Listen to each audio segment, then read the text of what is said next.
প্রশাসনিক তৎপরতায় পুরো জিনিসটাকে গুলিয়ে দেওয়ার চেষ্টা করা হয়েছিল। জেলের মধ্যে নির্দিষ্ট পয়সা দিলে স্কচ হুইস্কি অব্দি সার্ভ করতেন জেলের লোকেরা। 4 তারিখে দুপুর 12টার পর কোন বাবা বাঁচায় দেখবো, সেই যে যিনি বলেছিলেন তিনি আসুন।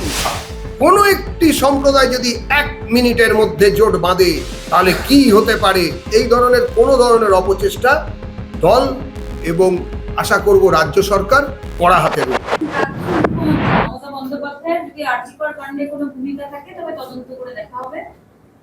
সবকিছুই তদন্ত করে দেখা হবে, এটাই তো চাওয়া উচিত। আমাদের তো দাবি এটাই ছিল, আমাদের দলীয় দাবি। আমরা বলেছিলাম, বারবার বলেছিলাম যে কোন অনুপ্রেরণায়, কার অনুপ্রেরণায়, কারা মাথা যারা এই ধরনের ঘৃণ্য ন্যাক্কারজনক ঘটনা বারংবার 15 বছর ধরে প্রায় পশ্চিমবঙ্গে ঘটিয়ে চলেছেন। তো সেটা যদি এখন বর্তমান সরকার খতিয়ে দেখেন তাহলে আমাদের দাবির ওপর মান্যতা পড়লো, আমরা খুশি। পুলিশ তারা তাদের সাসপেন্ড করা হলো, আইপিএস বিনীত গোয়েল, ইন্দিরা মুখার্জি, অভিষেক গুপ্তা, সেই সময় খুব গুরুত্বপূর্ণ ভূমিকা। আগেই তো এদের সাসপেন্ড করা উচিত ছিল, সেই সময় কেন তাদেরকে রেহাই দেওয়া হয়েছিল? তার কারণই হচ্ছে যে প্রশাসনিক তৎপরতায় পুরো জিনিসটাকে গুলিয়ে দেওয়ার চেষ্টা করা হয়েছিল। একটা ক্রাইম তাকে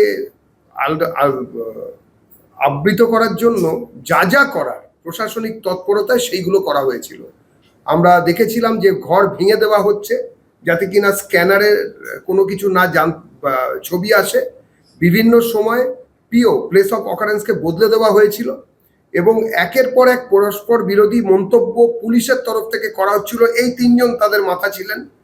তার থেকেও বড় কথা, যিনি কিনা কোনো রকমভাবে সাংবাদিক সম্মেলন করতে পারেন না লিখিতভাবে, তার উপরে কোনো নির্দেশ নেই, তিনি সাংবাদিক সম্মেলন শুধু করছিলেন না, তিনি জাস্টিফাই করছিলেন কেন এতগুলো লোক বিভিন্ন জায়গা থেকে এসে ওই সকালে জড়ো হয়েছিল, কেন বর্ধমান থেকে কিংবা মেদিনীপুর থেকে লোক বা ডাক্তারি সিস্টেমের মধ্যে যারা আছেন তারা ওই সময় কোইন্সিডেন্টালি হঠাৎ করে কেন এলেন ওখানে, কেন ক্লু সরিয়ে ফেলার জন্য, সমস্ত সূত্রকে সরিয়ে ফেলার জন্য চেষ্টা করার জন্য ওরা দাঁড়িয়েছিল।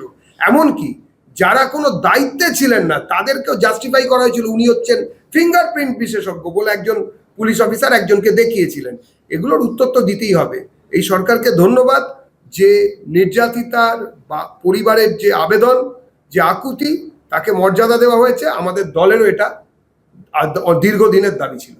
শান্তনু সিনহা বিশ্বাস, যাকে হেফাজতে নিয়েছে ইডি, শাসক ঘনিষ্ঠতায় প্রচুর বেআইনি কাজের সন্ধান পাওয়া যাচ্ছে গোয়েন্দাদের তরফ থেকে। পুলিশকে প্রভাবিত করে বেআইনি কাজ করতে দেওয়া হচ্ছে দিনের পর দিন শান্তনু সিনহা বিশ্বাস। এটা তো তৃণমূলের এসওপি, একদম কিভাবে স্ট্যান্ডার্ড অপারেশন প্রসিডিওর হচ্ছে। প্রথমে কাউকে টার্গেট করো, সেই টার্গেট করার পরে তার ক্ষতি করো, সেই ক্ষতির বিরুদ্ধে যাতে লোকটি মুখ তুলে কথা বলতে না পারে তার জন্য ব্যবস্থা নাও।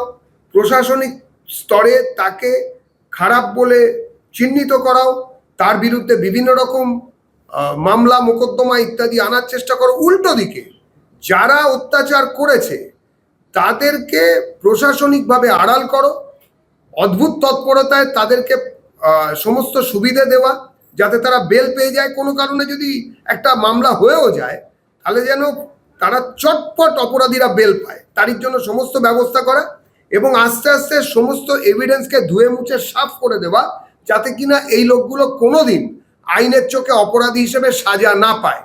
আমরা দেখেছি যে যেখানে বোমাবাজি চলেছিল ভর সন্ধ্যেবেলায় কলকাতায়, তার যে মূল অপরাধী যার নাম বারে বারে এসেছে, তাকে খুঁজে পাওয়া গেল না নাকি কলকাতা পুলিশের এলাকার মধ্যে থেকে।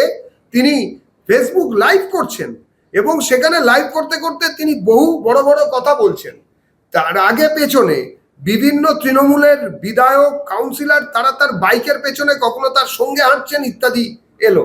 এবং তার থেকেও বড় কথা, এই পুলিশ অফিসার তার যে এফআইআর যেটা করা হয়েছিল সেখান থেকে যে ধারাগুলো যাওয়া উচিত সেই ধারাগুলো কমিয়ে অন্য ধারা বসিয়ে দিলেন। এই জিনিস তো চলতে দেওয়া যায় না। একটা দৃষ্টান্তমূলক সাজা অনেক অন্য ভবিষ্যতের অনেক ধরনের অপরাধকে সংবরণ করাতে একটা স্থায়ী জায়গা দেখাতে পারে, সেটাই বোধহয় হচ্ছে। নতুন সরকার আজকে আরেকটা সিদ্ধান্ত নিয়েছে এবং জানেন আপনি যে প্রেসিডেন্সি যে জেলে সেইখানে মোবাইল রাখার অভিযোগে দুইজন মানে জেল থেকেই তো পুরো অপরাধ জগৎ চলতো। আমরা জানি যে জেল হচ্ছে সংশোধনাগার, কিন্তু তৃণমূল কিংবা তার আগের বাম আমলে যে এই সংশোধনাগারগুলো পরিণত হয়েছিল যারা ক্রিমিনাল তারা যেন আরো হায়ার গ্রেড ক্রিমিনাল হতে পারে। জেলে বড় ক্রিমিনালরা থাকতেন, তারা খুঁজে বার করতেন আমদানি সেলে কারা আসে, সেখান থেকে কারা আরো ভালো ক্রিমিনাল হতে পারে। আমদানি সেলের আসার প্রথম দিনে আসার পরে তারা ডিস্ট্রিবিউটেড হতেন। জেলের মধ্যে আক্রমণ প্রতি আক্রমণ চলতে থাকতো। বহু ক্ষেত্রে জেলারদের নীরব থাকতে বাধ্য করা হতো। যারা তার দায়িত্বে থাকতেন তারা যদি ট্যাপু করতেন তাহলে মুশকিল হতো। জেলের মধ্যে নির্দিষ্ট পয়সা দিলে স্কচ হুইস্কি অব্দি সার্ভ করতেন জেলের লোকেরা, এবং মোবাইল ফোন তো ছোটখাটো ব্যাপার, তারই জন্য রেড চার্ট ছিল। সেই রেড চার্ট আপনাদের সংবাদ মাধ্যমেই দেখানো হয়েছিল যে মাংস ভাতের জন্য কত লাগবে প্রতিদিন যদি সে বিরিয়ানি খেতে চায় তাহলে কত টাকা দিতে হবে, কত টাকা মোবাইল ব্যবহার করার জন্য দিতে হবে। বিভিন্ন লোক এসে দেখা সাক্ষাৎ করবেন, খাট থাকবে কি থাকবে না, এমনকি স্কচ হুইস্কি কিংবা অন্য ধরনের মদ্যপান সেই সবের ব্যবস্থাও জেলের মধ্যে ছিল। জানার পরেও কোনো ব্যবস্থা হয়নি। আজকে সেই ব্যবস্থা শুরু হলো। এই সরকারের যদি জয় জয়কার দিতে হয় তাহলে প্রথম কথাই বলতে হবে যে জেলের লোকেদের বিরুদ্ধে বা জেলের আসামিদের বিরুদ্ধে যে ধরনের দুর্বৃত্তায়ন চালানো হচ্ছিল তাদের কাছ থেকে অনেকে এইসবের সঙ্গে যুক্ত ছিলেন না, কিন্তু তাদের কাছ থেকে জোর করে টাকা পয়সা নেওয়া হতো, তা না হলে তাদের উপর অকথ্য অত্যাচার করা হতো। এই ধরনের অভিযোগ আমাদের কাছে এসেছে এবং আমরা জানি যে এই ধরনের জিনিস বারবার চলেছে, এটা বন্ধ হওয়া দরকার। আসলে আমার মন্তব্য সৌমেন্দ্র চট্টোপাধ্যায় অভিযোগ করছেন যে পোস্টপোল ভায়োলেন্সে প্রচুর টিএমসি কর্মীরা তারা ঘর ছাড়া হয়ে রয়েছে, তাদের ঘরে ফেরানোর আশ্বাস দিয়েছে। তো আমরা তো বলছি ঘরে ঢুকিয়ে দিন, আপনারা যান। শুধুমাত্র বিবৃতি দিলে হবে নাকি? এসি চেম্বারে বসে শুধুমাত্র বিধানসভায় বিবৃতি দিলে হবে? আমরা বলছি আপনারা বেরোন। যখন কিনা 4 তারিখের আগে অব্দি 3 তারিখ অব্দি বললেন ডিজে বাজবে, বিজেপিকে দেখে নেবেন, বাড়ির সামনে লিখে দিতে হবে আমি বিজেপি করি না।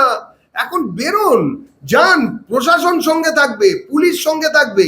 বিজেপির লোকেরা কোথাও এরম ধরনের কোনো কাজ করছে না।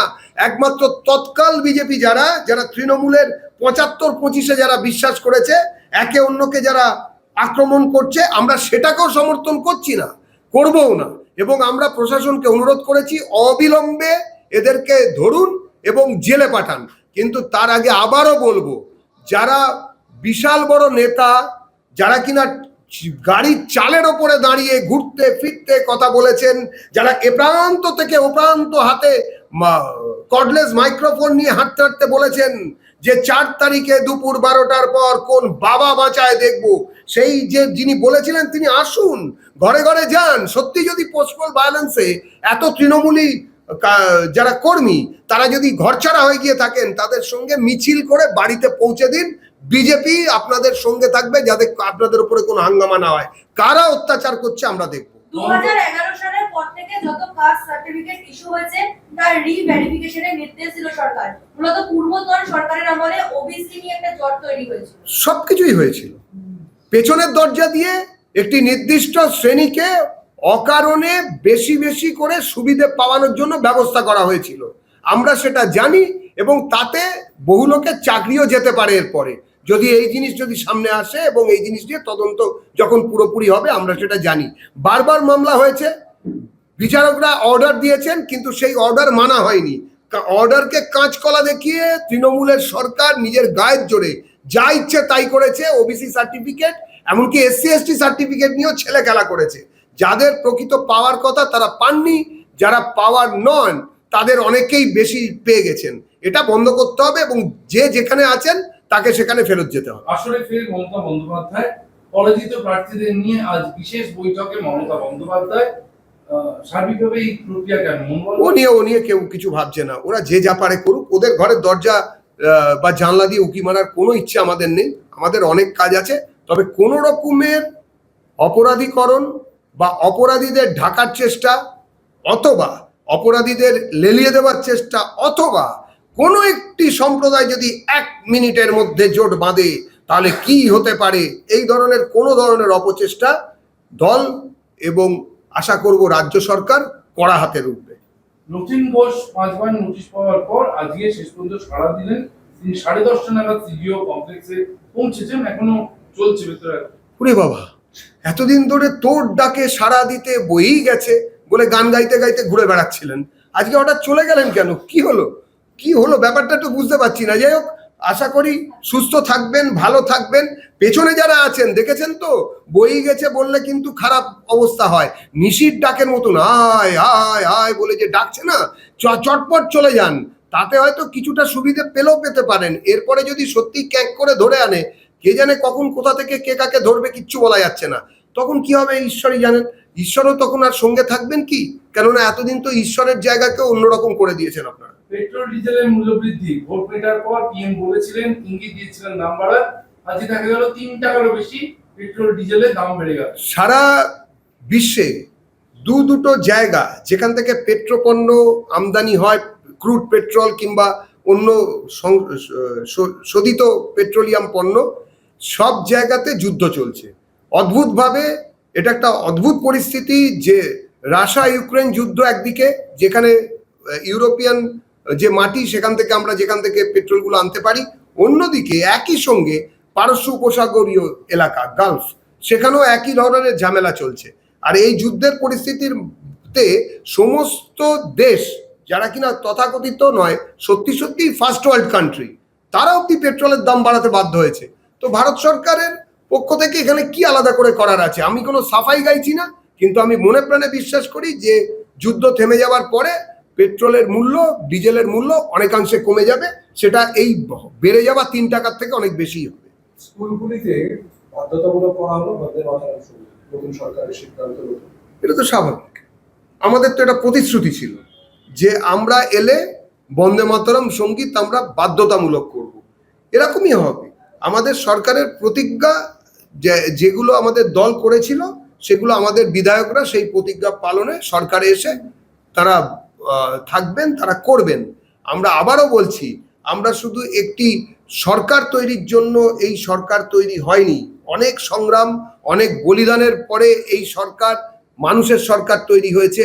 ইতিহাস এবং যেসব ভুল হয়েছে, ঐতিহাসিক ভুল এর আগের সরকারগুলো যেগুলো করে গেছে, সেগুলোকে আমরা শুধরে দেব, আমরা বদলে দেব, সিলেবাসও বদলে দেব।